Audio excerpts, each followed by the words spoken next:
Assalamualaikum warahmatullahi wabarakatuh. Orang-orang cerdas tidak akan mengatakan 10 kata-kata ini.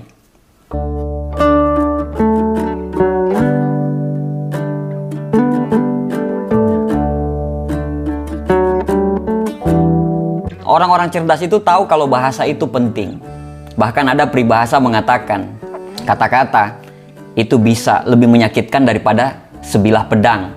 Itu betul sekali. Orang-orang cerdas itu selalu berpikir dulu baru berbicara, bukan berbicara dulu baru berpikir. Karena memang kata-kata ini itu lahir dari pemikiran. Pemikiran dulu itu akhirnya melahirkan kata-kata. Kata-kata melahirkan tindakan, tindakan melahirkan kebiasaan, kebiasaan melahirkan karakter, dan karakterlah yang akan menentukan nasib kita bisa kemana, bisa baik atau bisa buruk. Nah, bahasa ini bisa menentukan arah perspektif cara berpikir kita sebenarnya. Pada saat kita mampu mengendalikan kata-kata kita, pada saat yang tepat, pada timing yang tepat, insya Allah kita akan disukai orang. Waktu saya baca materi ini, saya berpikir ternyata saya bukan orang cerdas juga. Ternyata ada beberapa kata-kata yang saya sering ucapkan ke orang lain. Nah, melalui video ini saya ingin belajar sekali bagaimana jadi seorang pemimpin, bagaimana jadi seorang yang cerdas, bagaimana orang yang disukai dan dikagumi tanpa harus ditakuti. Jadi materi kali ini bukan cuma untuk Anda, tapi materi kali ini juga untuk saya, biar kita sama-sama belajar. Yang pertama, kata-kata yang orang-orang cerdas ini tidak pernah pakai adalah, ini bukan salah saya. Nah, memang pada saat kita terjadi masalah, apalagi dalam grup, apalagi dalam tim gitu ya, menyalahkan orang lain itu adalah hal yang paling gampang. Orang-orang cerdas itu tidak pernah memakai kata-kata itu. Karena dia tahu apapun konsekuensinya, pada saat keputusan itu sudah dijalankan, keputusan itu menjadi tanggung jawab bersama. Jadi dia sangat pantang untuk menyalahkan orang lain. Orang-orang cerdas ini cenderung dia bertanggung jawab terhadap apa yang sudah dijalankan. Jadi kalau memang dalam suatu grup atau dalam suatu tim itu terjadi sebuah kesalahan, ya dia tidak akan pernah menyalahkan orang lain dengan berkata, ini bukan salah saya. Kalau sudah terjadi kesalahan, berarti itu kesalahan bersama. Walaupun pada saat mengambil keputusan itu dia sudah tahu ini akan terjadi kesalahan, tapi karena itu sudah menjadi keputusan bersama, ya kita harus konsekuen kalau itu kesalahan kita bersama. Kalau kita cenderung menyalahkan orang lain dengan berkata, ini bukan salah saya. Nanti suatu saat, suatu waktu, apabila ada pekerjaan lain, orang-orang akan menghindari bekerja sama dengan kita. Atau orang-orang sebelum kita menyalahkan mereka, mereka akan menyalahkan kita duluan atas sebuah kondisi yang tidak beres. Kalau kita mau bertumbuh ke arah yang lebih baik, kita harus menghindari banget menggunakan kata-kata, ini bukan salah saya. Nomor 2, ini kurang bagus, harusnya lebih sempurna. Nah, dalam sebuah pekerjaan, apalagi di awal-awal, tidak ada yang sempurna. Kalau kita sibuk mencari kesempurnaan, kita tidak akan mendapatkan kesempurnaan. Mengharapkan kesempurnaan, sama saja mengarahkan diri kita untuk menuju kegagalan. Karena memang tidak ada yang sempurna. Orang-orang cerdas ini cenderung tidak mencari kesempurnaan, tapi dia akan selalu melakukan yang terbaik. Pada saat dia coba lagi, dia belajar dari kegagalan untuk menjadi yang terbaik dari yang kemarin. Bukan untuk mengharapkan kesempurnaan. Jadi jika Anda terus mencari kesempurnaan dalam pekerjaan, ya siap-siap aja Anda akan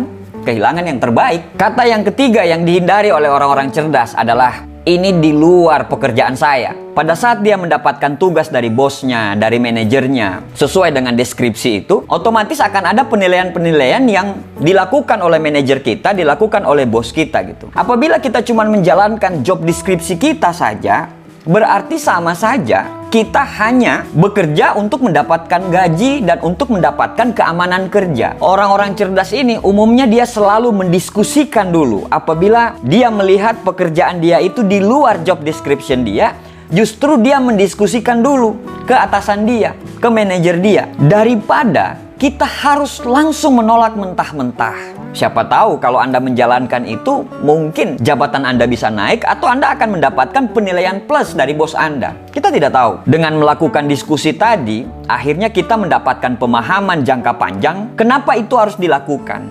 Kalau kita langsung menolak, kan kita tidak tahu tujuannya. Jadi orang-orang cerdas ini sangat tahu sekali. Dia tidak akan menggunakan kata-kata ini di luar job description saya. Kalau itu tidak pantas, dia bisa menolak secara halus daripada langsung menolak mentah-mentah. Yang keempat, kata-kata yang dihindari oleh orang-orang cerdas ini adalah It's not fair. Ini tidak adil. Orang-orang cerdas sangat menghindari ini. Karena mereka tahu kalau mereka memakai kata-kata tidak adil ini, itu sama saja kayak kekanak-kanakan gitu. Anak-anak kecil, kalau dia mendapatkan perlakuan yang tidak adil, dia akan langsung berontak gitu. Ini tidak adil, ini tidak adil. Jadi kalau kita menggunakan kata-kata itu, sama saja kita kayak kekanak-kanakan gitu. Kita kelihatan tidak dewasa dan begitu naif kalau kita selalu menggunakan kata-kata itu. Jadi kalau Anda merasa keputusan itu tidak adil dan memang benar-benar tidak adil, Anda bisa menggunakan kata-kata yang lain daripada hanya it's not fair, ini tidak adil. Mungkin dengan kata-kata yang seperti ini, Anda tanyakan sama bos Anda bilang, kenapa kok saya tidak mendapatkan itu? Apa yang harus saya lakukan supaya bisa mendapatkan itu, supaya saya bisa meningkatkan kinerja saya lebih baik lagi, supaya bisa mendapatkan hal itu. Orang-orang cerdas selalu menggunakan kata-kata itu. Nomor 5, orang-orang cerdas tidak pernah menggunakan kata-kata, saya itu lebih pintar daripada Anda. Orang-orang yang menggunakan kata-kata saya itu lebih pintar daripada Anda, itu sebenarnya dia pengen menunjukkan kesombongan dia pengen memperlihatkan kalau orang lain itu di bawah dia. Kalau memang Anda punya IQ yang bagus, kalau memang Anda punya tingkat kecerdasan yang bagus, kalaupun Anda memang lebih pintar daripada orang lain itu pasti mengakui kok. Kenapa? Karena Anda dibutuhkan di situ. Tapi kalau itu keluar dari kata-kata Anda, saya itu lebih pintar daripada Anda, itu hanya sebuah pengakuan yang sombong dan Anda pengen diakui, padahal tidak diakui. Berhentilah untuk bicara, saya itu lebih pintar daripada Anda. Yang keenam, kata-kata yang dihindari oleh orang-orang cerdas ini adalah jangan tersinggung ya. Nanti, kalau, tapi, bla bla bla bla bla bla bla bla. Pertamanya sudah ngomong jangan tersinggung ya, tetapi pada akhirnya menyinggung perasaan orang lain. Orang-orang cerdas tidak akan menggunakan kata-kata ini. Apalagi para pemimpin hebat itu sangat menghindari kata-kata ini. Di awalnya sudah seperti itu. Akhirnya orang sebelum mendengarkan kelanjutannya, dia sudah defensif duluan. Kenapa? Karena itu pasti menyinggung. Daripada kita menggunakan kata-kata seperti itu, mending kita mencari kata-kata yang betul-betul tidak menyinggung orang lain, tapi maksud dan tujuan kita tersampaikan dengan baik dan benar, tanpa harus menyinggung orang lain. Nomor 7, kata-kata yang sering dihindari oleh orang-orang cerdas adalah, ini memang pertanyaan bodoh, tapi bla bla bla bla bla bla. Kalau orang sudah menggunakan kata-kata ini, artinya kalau dalam satu forum, yang pertama, kemungkinannya ini dia tidak nyimak forumnya. Atau yang kedua, dia tidak percaya diri. Nah, orang-orang pintar atau orang-orang cerdas cenderung menghindari untuk menggunakan kata-kata ini. Karena kalau kita menggunakan kata-kata ini, sama saja kita tidak percaya diri dan kita tidak yakin dengan pertanyaan kita itu. Nah, persoalannya adalah kalau kita sendiri tidak yakin atas pertanyaan itu, bagaimana kita bisa meyakinkan orang lain? Tidak perlu menggunakan kata-kata ini mungkin pertanyaan bodoh. Tidak perlu. Karena orang-orang cerdas sangat menghindari pertanyaan-pertanyaan seperti itu. Yang kedelapan, orang-orang cerdas sangat menghindari untuk mengatakan saya tidak bisa melakukannya. Mungkin Anda kewalahan dengan tugas-tugas yang diberikan kepada Anda. Mungkin dalam hati Anda sudah bilang, aduh saya tidak bisa melakukan ini, saya tidak bisa melakukan ini. Kalau Henry Ford mengatakan, apabila Anda sudah memikirkan kalau Anda tidak bisa melakukan itu, berarti Anda tidak akan pernah bisa melakukan itu. Kalau Anda berpikir bisa, insya Allah pasti bisa. Kalau Anda berpikir nanti akan ada jalan keluar, insya Allah akan ada jalan keluar. Tapi kalau Anda sudah memblok pikiran Anda dan dengan kata-kata saya tidak bisa melakukan itu, maka sampai kapanpun, dengan jalan seperti apapun, Anda sudah tidak bisa melakukan itu. Misalnya Anda lagi berkompetisi. Dari awal, Anda sudah bilang, saya bakal kalah. Maka Anda tidak bakal menang. Tapi kalau dari awal Anda bilang, saya akan melakukan yang terbaik, saya akan menjadi nomor 1. Dan Anda akan mengeluarkan tenaga dalam Anda untuk menjadi nomor 1. Walaupun pada akhirnya Anda tidak jadi nomor 1, tapi Anda sudah memenangkan pikiran Anda untuk menjadi orang nomor 1. Yang kesembilan, orang-orang cerdas ini menghindari kata-kata, serahkan sama saya. Ini hanya butuh waktu semenit, saya bisa melakukan itu. Ada sebuah kejadian, handphone saya rusak, terus saya bawa ke tukang servis. Tukang servisnya bilang, alah ini masalah gampang nih, tunggu aja 5 menit, saya bisa selesaikan ini. Dalam hati, ekspektasi saya sama dia tinggi dong. Pinter banget nih orang ini, cerdas banget nih orang ini. Ternyata butuh waktu berjam-jam, bahkan sampai butuh waktu 1 hari. Apa yang terjadi? Ekspektasi saya itu langsung menurun. Saya langsung bilang, ya katanya bisa nyelesain dalam waktu beberapa menit. Ternyata ini butuh waktu berjam-jam. Nah, sadar atau nggak sadar, kita sering memberikan keyakinan kepada orang dengan cara-cara seperti itu. Padahal orang-orang cerdas sangat menghindari kata-kata seperti itu. Kalau dia mendapatkan tugas, dia akan analisa baik-baik apa yang harus dia lakukan, apa yang harus dia perbuat, sehingga dia bisa menentukan berapa jam dia bisa mengerjakan itu, berapa lama dia bisa mengerjakan itu. Karena kalau kita membuat ekspektasi yang terlalu tinggi dan ternyata ekspektasi tersebut tidak sesuai dengan apa yang kita kerjakan, kita akan menjadi nilai minus di depan orang lain.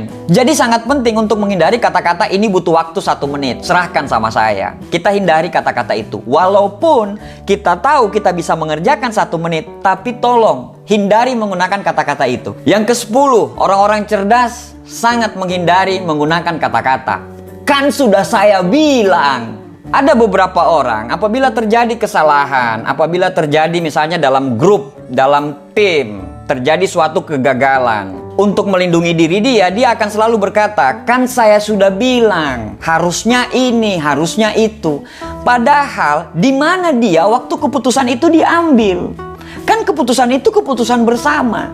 Kalau sudah keputusan bersama, menjadi tanggung jawab kita. Apabila itu terjadi kesuksesan, yaitu kesuksesan kita bersama. Apabila itu terjadi kegagalan, yaitu kegagalan kita bersama. Seperti saya bilang, menyalahkan orang lain itu lebih gampang. Karena ego kita terselamatkan. Tapi apa? Kita akan dipandang miring sama orang lain. Akhirnya apa? Pada saat ada tugas berikutnya, Anda tidak akan pernah diajak bekerja sama. Karena apa? Karena ego dan kesombongan Anda itu. Makanya orang malas bekerja sama dengan Anda. Lagian kata-kata "kan sudah saya bilang, kan sudah saya bilang", saya lebih cenderung sering mendengarkan anak-anak saya ngomong seperti itu untuk melakukan pembelaan.